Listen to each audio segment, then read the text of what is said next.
All right. Hi, everyone. Hope you're doing well. My name is Amber Ravenscroft. I'm the manager of innovation for the Adventure Group. And I'm really unfortunate that I could not attend the in person sessions with you, but I'm excited to be here with you virtually for two different webinars that we'll be hosting as part of our student leadership series. The first in today's webinar is going to talk about creative program design and expansion. And we're going to talk a lot about utilizing design thinking for problem solving and growth. So you've probably never heard of design thinking, and it's kind of a new concept that has emerged, and I'm really excited to talk about it with you today because it's just a completely different way of shifting your thinking, and it's especially applicable for your future career paths and where you're planning to go moving forward. And so what is design thinking? Simply defined, design thinking is a discipline that uses the designer's sensibility and methods to match people's needs with what is feasible and viable in a business strategy. So there's a lot of big words there, right? So basically, what design thinking is just taking something that a person needs or an idea that a person might have and creating a product or a solution to meet their needs. So sometimes and oftentimes businesses have this great idea and then they try to find a customer for it. It basically switches that on its head, and it takes the customer and it considers what they would need ahead of time. And so it is not a problem solving process, it's a problem framing process. And what that means simply is that you figure out what a individual's problems are, what their pain points are, and you develop a solution around that. You develop the framework around that. And I attend a master's program at the University of Pennsylvania, and we often do design thinking workshops. And our last facilitator really said a quote that struck with me and is kind of affected how I think about things moving forward. And she said, don't fall in love with ideas, fall in love with people's problems. And that's where you'll be really successful. So as you're thinking about your future path or maybe you're in the simulated workplace program and how your business could really operate, be thinking about the problems that you're trying to solve for people and how you could create solutions that are really meaningful to them. So I kind of touched on this a little bit, but I want to briefly review the traditional approach. So I mentioned that a business might come up with an idea that they think is really great, and then they try to sell it to the customers. And when they sell it to the customers, they might take some feedback into account, and they revise, and then they'll go through that whole process. An organization or a company that utilizes design thinking will take feedback from the customer first. So they'll gain insight from the user, they'll create these personas about what a typical user might be like, and then they'll create solutions and ideas and products around what they've learned about their customers. It's all about empathy and how to really interact and understand who you're trying to work with. And then they'll take that idea that they've created from their users' problems and they'll test that in the market. And so that's how you find really successful and really long-term changes in the market, because they've been able to create a solution that directly solves somebody's problems. And so I want to talk a little bit about something I've already hinted on, and that is the focus on empathy with this kind of approach. So simply put, empathy is the ability to understand and share the feelings of another. So basically you're walking in somebody else's shoes. And design thinking is an inherently empathetic process. You have to get into the mindset of who you're trying to work with. And this can be applicable, doesn't have to be just for business. It can be like in a typical conversation, you're communicating with somebody. They always say to view things from that other person's shoes, walk a mile in somebody else's shoes before you really pass judgment. This is super important. And it goes back into that idea of not falling in love with ideas and falling in love with people's problems and their needs. And that is how you'll be successful in life. And when we talk about Matt Wolf, our education manager, did a program on thinking forward in your future career path. Be thinking about problems that affect you and also the people in your community. And that's really where you'll be able to find a solid pathway moving forward. If you have committed your life to serving and finding problems and solutions for other people, you'll be really successful and you'll always be in a high demand type of career. So I want to encourage you to pause the presentation briefly, and throughout the presentation there will be multiple discussion checkpoints where I encourage you to pause me and don't just not have me in the background talking, but really think about different components of the process that I'm going to be introducing today and reflect on how it could potentially work for your future. And so the discussion checkpoint that I'd like you to talk about right now is I want you to pause and I want you to think about, based on where you want to go, your anticipated career path, who would you be working with on a daily basis? So what is your standard customer? And maybe you want to be at a nonprofit. So who would your nonprofit serve? Maybe you want to be a doctor. Like, what kind of patients are you focusing on? And I want you to really think about what kind of problems does that specific person face. So I know that many of you already have these anticipated career paths that you're interested in.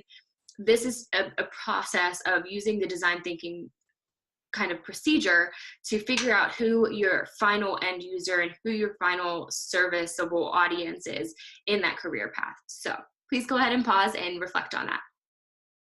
Okay, perfect. Now that you had the opportunity to reflect on that, I want to go a little bit more in depth into what the process actually looks like.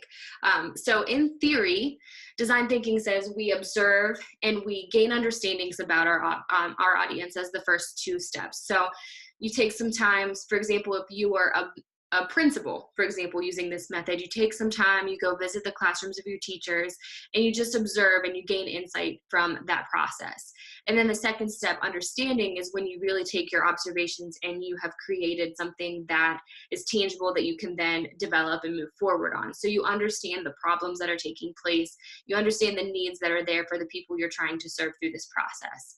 The third step is when you brainstorm, and this is my favorite step, right? Because you get to think of every possible solution to your problem, and they can be as crazy or off the wall as necessary. So we did this activity in class, and we were talking about, it was a vending machine for like growing vegetables, and we were like, what could this possibly be? They tasked us with identifying what could this possibly be serving, and our group was like, it could help serve meals on Mars, like when we decide to cultivate space. So that's what I'm talking about. Like, big ideas, these crazy ideas are often the most eye-opening insights that you'll get from this process. So everything should be written down. Do not discredit anything at this point of the process. So you've observed, you've decided what you really want to focus on, you understand that specific problem, and then you go into the brainstorming. You have this huge list of ideas. So the next step of design thinking is where you pick one or two of the most viable ideas. And what I mean by viable is that they can be kind of developed and tested quickly. And this is where you create a prototype. So for example, back to the teacher idea, a principal might create a sample training to help their teachers understand a certain aspect that they're really struggling with in the classroom. For example, allowing students to have a voice in their learning. So the principal will develop a pilot training for teachers to understand why student voice is important and how they could implement it in their classroom. So they implement this and then they test that. So they have the teachers come in, they go through the training, and then they see how it works in the actual classroom. So in theory, that's how the process would work. You observe, you create an understanding of the audience that you're trying to serve, you brainstorm all these crazy ideas, you pick one or two that seem pretty reasonable that you can test quickly, and then you test them. And then you do it all over again. Whenever you need to tailor it, or whenever something's not quite working right, you tweak it. In reality, the process is crazy. So you can see those scribbles, that's the chaos of design thinking, but that is where you thrive, because you have to be able to pivot. You have to be able to understand that maybe your observation wasn't correct, so you need to go back and observe again. So being flexible and really understanding that this is a fluid process and that it takes time to adapt to it well, but making sure that empathy is the underlying component that you're really relying on there. So I want you to take a second, and this is another kind of, it's not a discussion checkpoint, but more of what I would like to call an ideation challenge. And so how this is going to work is I want you to pause your screen, and I want you to complete the following. It should take no time at all. I want you to set your phone for a minute. And this is kind of where we talk about that brainstorming, how to ideate creative ideas. So you're going to pause the webinar. You're going to set a timer on your phone for 1 minute. You're going to start it. And then you're going to write down as many different uses for a basic paperclip as you can think of. And I really challenge you to think completely off the wall, like putting papers together should not be one of these. So go ahead and do that. Take a minute, and then we'll come right back. Okay, perfect. So I hope that that really challenged you, and it made you expand how you think about a paperclip. And they say that people who are really capable of design thinking should be able to come up with about 15 to 20 different uses of a paperclip in that 1 minute time frame. So if you were struggling with that, if you found it a little challenging, keep practicing. Use it for any kind of basic generic tool. For example, like take a pen. What could you use with a pen? How about a paperclip? Just do it over again. How about like a thumbtack? Anything like that, just keep brainstorming different uses for it. We do a teacher training often where we give teachers like a basic table fork. And we say, come up with 20 ideas in 5 minutes. And you would be amazed how many people cannot come up with 20 different uses for a table fork in 5 minutes. So we really want you to keep kind of being in that mindset of brainstorming and ideating and coming up with new ideas. So we want to go back a little bit and talk about the idea of problem framing and how design thinking can be used to really create frameworks around different problems that people are having. So it's all about identifying and solving problems as other people. And sometimes the root problem is not always clear, right? So there may be this underlying problem this overarching problem that you've identified. But is that really the problem? So we did this activity. We were talking about computer science in Southern West Virginia and how, middle school students don't have a lot of exposure to computer science in some of those counties, and why don't they? And so we identified this big problem, like, middle school students don't have a lot of exposure to computer science. And so what we were encouraged to do, and part of this design thinking, getting into the problem mindset, is asking why. And so think like a third grader, they say the sky is blue, and third grader says, why? And you're like, oh, just that's what it is. And they're like, why? And so you keep asking why. And we recommend doing this 5 times to get to the root of the problem. And so once you've gotten to this root problem, that's when you reframe that core problem as a design question. And so instead of asking why at that point, you say, how might we? And so you'll want to develop solutions that you could then reframe at that point. So it's a very cool way of getting to the root of a problem and being able to identify different solutions once you've gotten to that root problem that can move it forward. So for example, for the computer science, it was middle school students don't have access to computer science. Well, why don't they have access? Because, teachers don't have a lot of access to technology. If they do have access to technology, they don't necessarily have the proper training on how to use computer science. They don't feel comfortable training computer science because they don't have any background in it. And so then we got to the point of how might we encourage teachers to teach computer science without their prior knowledge of it. And so then we kind of developed a framework for a program around that. So it's a different approach, but I encourage you to be thinking through how might we at the very end, after you've gotten to the root problem of why is this an actual problem.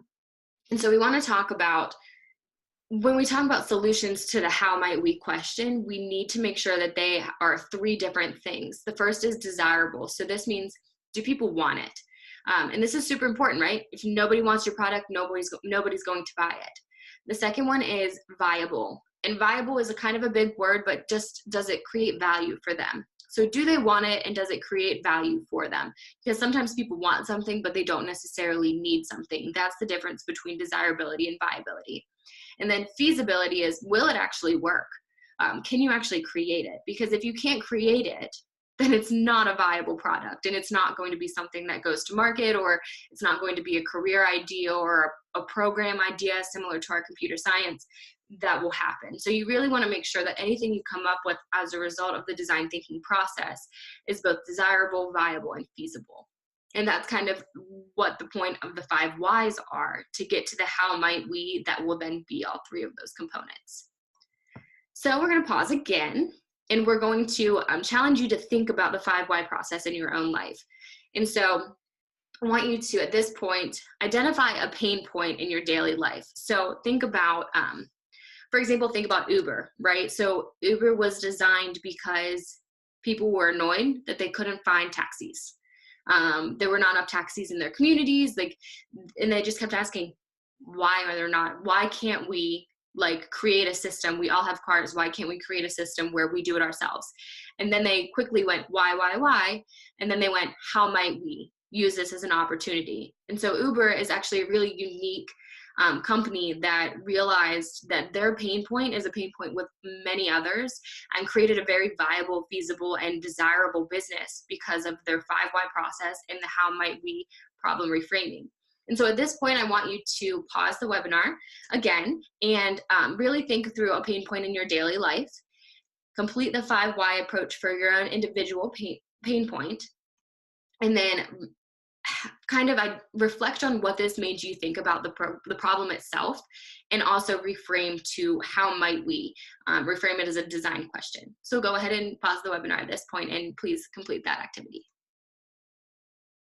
Okay, welcome back. So now that you've done this, you went through the process, you understand the 5 whys, you understand what makes a product desirable, feasible, and viable. We really want to talk about stakeholder mapping. And this is when you have an idea, you have a program, you have a product, and you really want to, you've thought about what the different people are who are involved in this. This is when you kind of map out everybody that's related to this specific problem and what it will look like in a professional landscape if you're trying to actually bring something to market. And so stakeholder mapping is a really cool tool that basically helps you identify who your main stakeholder is, but then the entire network of people that are involved around it. So for example, say you're creating a program, and in my program, a lot of people are doing ed tech, so like apps and different games for educational learning. So their ultimate end stakeholder is the student. But that map of their students is so vast because you have the parents who have to help buy a product. You have teachers who help influence how they use a product. The teachers are influenced by the principals, and the principals are influenced by the superintendent. And so you can see how it's this vast network where your end user is a standard person, but then they have a great network in which they operate that also need to be considered when you're designing a certain thing. And so, as I mentioned, there's typically a primary stakeholder, and it's typically pretty easy to recognize who that stakeholder will be, and many interwoven connections to secondary stakeholders and additional stakeholders. So it kind of becomes visually represented as this map. You can envision it like kind of like the cloud, where it's just your stuff gets sent here, but there's so many different people's content surrounding that cloud. So it's kind of similar to that, and the idea that you can visually represent what a stakeholder map looks like for your organization, your idea, or your future profession. Like there's so many interwoven connections between business today that it's often something that most organizations don't consider. They just look at a primary end user, but they need to be thinking about the entire network in which that end user operates. And so for the certificate assignment, I'll be sending out a Google form that's linked to the pages where this webinar is hosted. But there's kind of 3 steps to it, and it should be really simple. I don't want it to be stressful. I know that it can seem like one more thing on top of school and extracurriculars. Maybe you're in sports, maybe you're in drama, maybe you're in student council. These should be really quick assignments that are ultimately meaningful for your future. And so I encourage you to do them and just be really focused on them in the moment, and so that you can move forward. I would have loved this kind of opportunity to think through where I wanted to go in life and what kind of design thinking I could have used at that point. And so for the assignment, we really want you to just identify a problem to solve. So as I said, it can be related to your simulated workplace. It can be related to a pain point in your own life. Maybe you're like, so for example, this is going to sound really unprofessional, but I went to a concert last night. Kip Moore, he's great. And so a pain point at concerts, right, are the number of bathrooms, stalls in women bathrooms. So I would be like, that's gonna, if I might do this with you and do a design thinking challenge around women's bathrooms at concert venues because they're unreal. Anyways, I digress. But so for the certificate assignment, the first thing we want you to do is identify a problem or a pain point to solve, and go through that 5 why process. And then at the final why, switch it to a how might we. So you're reframing it to a design thinking question. The second thing we want you to do is identify the primary stakeholders that are serviced by your problem and create a stakeholder map. So really visual, just do it on like, I did that last one on PowerPoint. It was super easy. You can even draw it. I would love it if you draw it actually, like hand drawn. We do that a lot in class. We just kind of draw it around. So you're going to identify your problem, reframe it as a question, and create your stakeholder map. And then the final thing that we want you to do is just brainstorm different solutions that could potentially test. So they have to be that desirable, viable, and feasible, but they just have to be just the idea. I don't want you to test anything. I just want you to come up with and get comfortable with the process of identifying a problem, identifying the person that problem is serving, and then creating solutions that could solve those problems. So with that, I'm going to end. I know this is a lot of content, and if you have any questions, please email me. I will put my contact information on the webinar pages as well. And I'm happy to walk through anybody. As I said, this is super cool way to look at learning and to look at developing solutions and being innovative. And so I encourage you to really consider this as you're moving forward. You're thinking about where you want to go when you graduate.